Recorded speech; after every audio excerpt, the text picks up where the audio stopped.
All right, so now we're here with Tatiana for this week's Mortgage Minute. And Tatiana, catch us up with what's been going on with the rates this week. Good morning, everyone. Yeah, the rates, they increased again one more time. Let me share my screen so I can show you my the charts that I have here. If you can see, well, right here, we have three different lines, graphic lines. The middle one, the dark blue, it's conforming rates. And this week they went from to 7.787. That's with 1 point. And 1 point is 1% of the loan amount. It buys the rate down. Okay. So the mortgage rate increased drastically in 2022, and now they've been very volatile. They go up and down. Lately, you can see the trend is, they're going up. Where is my cursor? Is right here. But, they're expecting them to maybe go down some later in this year because it becomes a little bit pricey for buyers to buy houses with interest rates as they are right now. A purple line, that's FHA mortgages. FHA is Federal Housing Administration, government programs. Rate is a little bit lower at 7.45%. And the crazy light blue line, that is jumbo rates. And jumbo rates are not conventional, not Fannie or Freddie rates. They are private investors that lend loans for loan amounts over a certain amount, depending on the area. Like in our DMV area, it's 1,089,300, and above that would be a jumbo loan. So yeah, that's what it is right now. So just to kind of clarify and correct me if I'm wrong. So the middle line, that's Freddie and Fannie. Correct.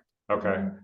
Which we talked a lot about last week, which was really helpful. And then the top line, the light blue line, that's going to be not Freddie and Fannie, so it's not government backed. So that's why that interest rate's a little bit higher, because it's a little bit riskier for the investor. It's a jumbo. It's jumbo loans. Yeah, they are in. They give their own rates, and because the prices, the loan amounts are higher, it's more riskier.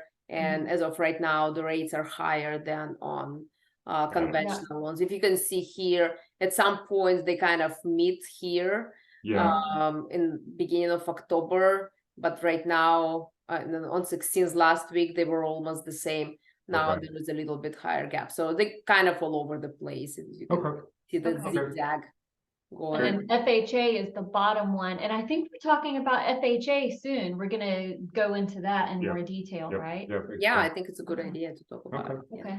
All right, very good. Okay, so we've had some questions this week, and every time we have questions, we're going to bring them to you for an explanation. So what is the difference between a pre-approval and a full approval when it comes to the borrower? I've had some brilliant agent say something about a POFA. What was that? I think it was a pre-offer full approval, and that was me. Yes. What's the difference between a pre-approval and a POFA? Yeah, that's right. Let's talk about that. I should have changed my slides on POFA, but I apologize. It's gonna catch on, trust me. Okay, so in clarification, a full approval that you're about to explain is what happens through the contract escrow process. POFA or a PUFA, whoever's a POFA, it happens before they go into escrow, right? So that's really the only clarification on that. So yeah, let me talk about that. So the pre-approval is, when client does a loan application, I look at I pull the credit, I review income and assets, and that's something that clients have to do before they start looking for property, right? So you're not gonna go look for a house, fall in love with it, and then do a pre-approval and you find out that you cannot buy, you cannot get a mortgage. So we always recommend doing the pre-approval first. I run it through desktop underwriting. It's a sophisticated system that just analyzes the full file, the whole, everything. within 30 seconds and gives me approved or ineligible decision, and then I work with it to see how we can make it work. I give client different options on what kind of loans they could get, maybe conventional, maybe FHA or whatever. And that is a pre-approval. I give a pre-approval letter. That's what you would need when you put in an offer on the property. The POFA is something that can I throw this out there real quick before you go into a POFA? So the pre-approval, like you said, number one, it helps them establish their budget so that they can afford what they're looking for. And number two, it has to be done before they find the house they want, because when they find that house in this market, they have to move quickly and have to have that letter to submit. So that leads me to the question of, if they come to you and they have all their documentation that they can provide you very quickly, how long does it typically take for them from first contact with you to get that pre-approval letter? How quickly are you able to turn that around? I can do it within 24 hours. Okay. Or even a couple of hours. It depends on complexity of the file. Typically, within 24 hours, it's not a problem. And, sometimes even faster. Okay. And it is true. I do want to make the point that, buyers oftentimes, they don't really take us seriously when we tell them they need to get the pre-approval before looking. But it's a fact. When we submit offers, the seller's agents, they don't even look at offers that don't have a pre-approval. Yeah. Like it's not even, in our area, it's not even considered a complete offer until you're able to provide that. So that's why we really encourage people on how important it is to get this pre-approval. So I do need to say that. Exactly. Yeah. And, a lot of times clients, they qualify, they know that they qualify, but maybe they don't really understand what payment is going to look like with that particular sales price category, right? So that's always good to do that pre-approval, because besides the letter, I also provide with the loan estimate so they can see what the payment is going to look like, what cash to close they need to have on hand to be able to get this mortgage. So it's very important to do it pre-approval first and then start looking for houses, and not vice versa. Right. Gotcha. Okay. Right. Yeah. And the step further would be to get the full approval even before they find the house. That's PUFA, right? Yes, that's the full approval. So what's the difference? What are the extra steps that, number one, they have to go through to get from the pre-approval to the full approval pre-offer? And what additional steps do you have to go through? Right. So with the full approval, I would have to collect more documents than just with the pre-approval. With pre-approval, I ask for pay stubs or, the tax returns if someone is self-employed, or, 2 months of bank statements.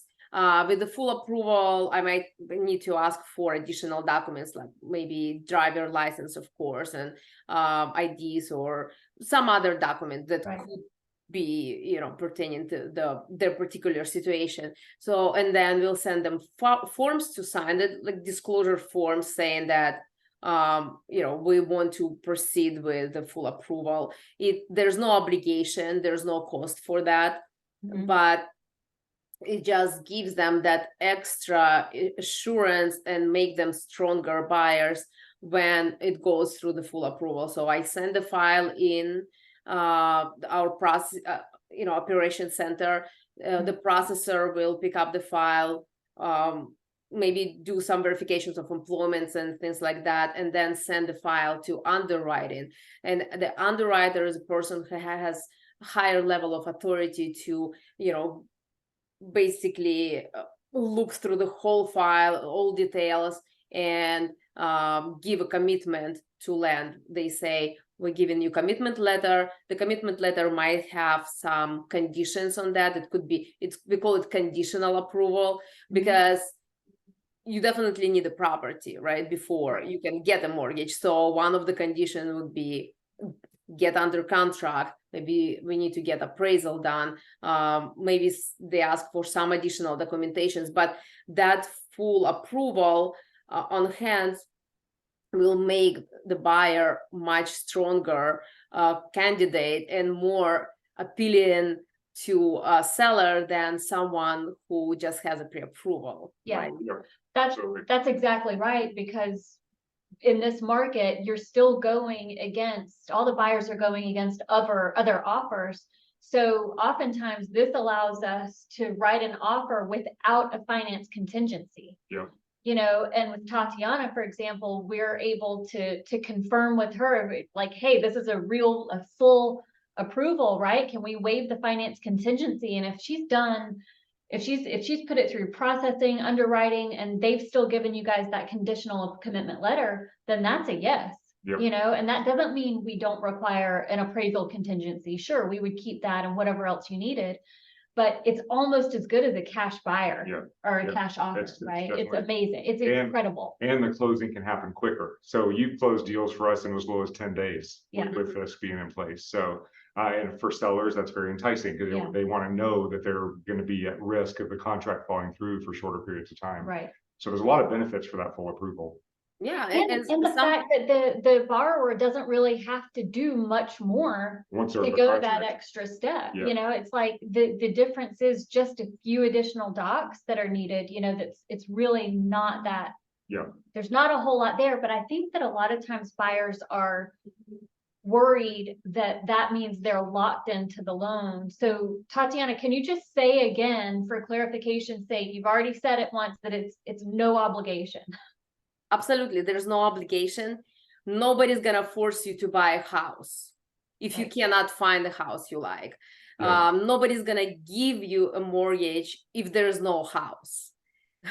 So if you get fully approved, you decide that, well, actually, I'm not gonna buy anything right now. It's not a good time. We cancel the whole loan and that's it. There is no hit on the credit. Sometimes people think that it might hit their credit score because they didn't go through the buying process, even though they applied. So there's really no harm to them. But it's peace of mind that I'm approved.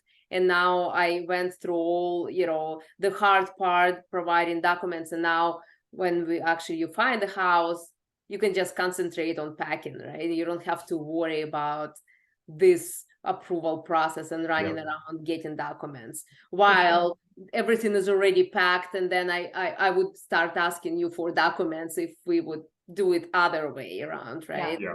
Yeah. That's a good point, because once they've gotten their contract accepted, they want to be focusing on coordinating their move, right? And packing, and if it's schools or utilities or whatever, all that, whatever's involved there, and not focus on all the paperwork that you guys need. If they've already gotten that handled, then they can focus on the other things, because, people don't get to take time off for buying a house. They still have to go to work and still have to do all the other stuff. So it's really good all the way around. And I think another important benefit of getting fully approved before finding a house, in the interest rate environment like this, like I showed in previous slide, the rates are going up. We can lock the interest rate in when we're still looking for a house, but we have that full approval. We send the file for a full approval, because typically rate gets locked only once someone is under contract. We can lock it TBD, to be determined property. The lock and shop. Lock, shop, and hold. Yeah. And then for those people, let's say again, who are concerned but the rates are going to go down, I'm going to wait. Fine. Refinance. Refinance when the rates go down, right? You don't want to wait and start shopping when everyone else is going to dive in, and then your competition is so much higher and everybody's bidding the price up so much higher, and it's really going to, I think you would eat it in the end. We heard that prediction at the meeting that we were at. Who's the mortgage guy that you had mentioned? I can't remember his name. Rankus? He said he was a speaker, nationwide speaker, and you had talked about him, and you sent the video that I forgot his Habib, that's it, yes, something like that. So he spoke at EXPCon, our brokerage last week, and he gave an analogy, which I've heard this a couple times. he said for every 1% that the interest rates come down, that's going to equal 2 million buyers coming back into the market. So everybody's waiting for the interest rates to come back down. Well, with low inventory, when those 2 million people come back to the market, what's that going to do to prices? And we have the evidence of what that does. It causes people to overpay at the purchase point. They're overpaying because they have to bid. So now is the time to lock in the price when it's reasonable, even at a higher interest rate, and then refinance if you can. Yeah, exactly. If not, you're building regret upon regret upon regret, and that doesn't work for anybody. That's right. I did see that. I saw his PowerPoint presentation, and I did see that chart where he's showing what it's gonna cost you to wait, how much it costs you to wait. So let me, if you want, I can. Oh yeah, maybe I'll share that one. I think while you're pulling that up, we need to add to our list a whole cost of waiting scenario. Yeah, we kind of did that with that one video that we did, but did we? But we could dive into some more depth, especially with the current. I just like those so much. This one. Okay, yeah, right here it's showing wait for lower rates, and that's how much it's gonna cost you. I don't know if you can see well. Yeah. This is the one, right? Wait for 6 months. It's gonna cost you $5,000. Wait for a year, it's 33. Wow. 42, 70, 80,000. Wait, when you're waiting for 2 years, when you're waiting for 3 years, it's 115,000. That's a cost for waiting. And another chart that he had was month over month change in real estate value. It shows right here that this is just this year, actually, from January to August. Yeah. And it's showing the appreciation percentage. That's what we've been, we've been seeing that across the board, between 5 and 8% on even condos, even low end condos. We're seeing escalating at that 5 to 8%. What area is this based on? Is this nationwide? I think I'm not 100% sure which area, because that's his slides. I remember one slide was for Utah, but we can easily pull the data. I think it's all throughout the country, and our area appreciates pretty well too. So I don't think it's not accurate for us. And another one was that I really liked from him was showing the overall appreciation. People are afraid that investing in real estate is not a good idea. Look at this data from 1942 to 2022. So that's 80 years. Wow. In this period of time, the prices appreciated 73 times for 73 years. Out of 80, only 7 we had some drop. Of course, we can see here 2007, 2008, those are famous years. But after that it started appreciating again. And one time, here is one is for just 1 year in 1955. It was just flat, nothing happened. So that's a key. So I've seen this graph over and over again in different forms, and it's key. So we had 5 years here with the real estate crash that prices dropped, and then we just had our in the 90s we had the small drop, and it was what 1% on the drop over in the 90s. So everybody who's kind of waiting on prices to come down, this is the year. This is how the years ended. So in a given month in those years, you might have seen prices come down because it might have been the fall, or it might have been, a seasonal thing, or maybe, something happened like something happened. But the year over year, there's only been 7 years in the last 73 where prices have come down. So people that are waiting for prices to drop, they're waiting for the big crash. They're thinking they're gambling and putting the numbers in their favor. Historically, you're taking a 10-to-1 risk that it's not a good bet. There's no historical evidence that the prices are going to come down significantly, and while they're waiting, prices are going up 5 to 6% each year. So even if it does make a drop, they wait 2 years. It's got to do a 10% drop just to get back to ground zero from when they started. But everybody gets stuck in that thinking, like, this time is the time. You know what I mean? And they apply that to so many things in life, in their lives, that it's like, but this is going to be another one of those times where it's this time's dropping. different. And Yeah. And typically, you know, buying the property, it's a long-term investment, unless you want to flip something and sell real fast, buy and sell real fast. But if you buy in for as a long term, you can tell that even if you buy in now and then, you know, the appreciation, the value drops after a couple of years, you're gonna catch up and actually make more money. Yeah. It's a savings account you live in. That's right. It's time in the market, not on the market. Thank you for sharing the slides. I'm actually going to take that and put that and make that a separate video as well, just for more evidence, because people are making decisions based on something that is likely not going to happen, and it may end up being detrimental in the future. I think they need to understand, you know, that the press isn't giving all of the whole story.